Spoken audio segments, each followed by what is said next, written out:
So, hello mga mi, nasad ta, so Bisaya ta. So, unsa man gyud ang kinabuhi sa usa ka virtual assistant, kay atong hisgutan. Okay, so daghan man gud ang nagtuo especially sa mga wala pa jud na experience aning among setup or among work as a virtual assistant. Kung di siya paminawon, hindi siya paminawon, yung marsyag luxuries kay paminawon kay earning dollars ganon. But no mga mi, dili siya nakakasayon. It's quite challenging. Bisan pag moingon ko nga even now years of experience nako sa virtual assistant world kay there are still instances and things na it's quite challenging jud.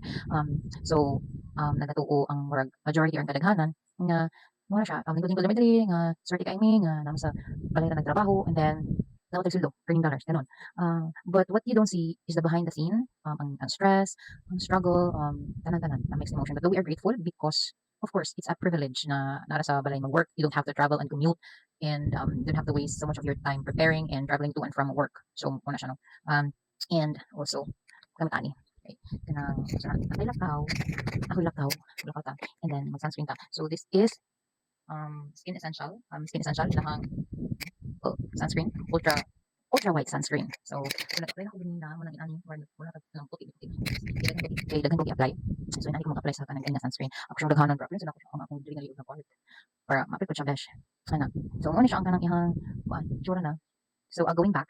So mao na siya. So swerte lang mi nga naka-work from home but dili gid siya ingon anak sayon or ingon anak kadali.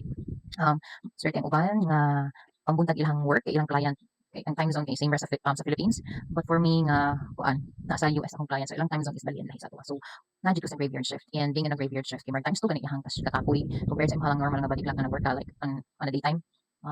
Also ang lisod sad is that di ko maingon ha nga na siya security and stable jud imong work dinhi kasi anytime pwede kang i-chuks sa imong client like immediately because dili siya pareha og kanang process diri sa Philippines because dili ka covered sa kanang Philippine law sa kanang labor code something.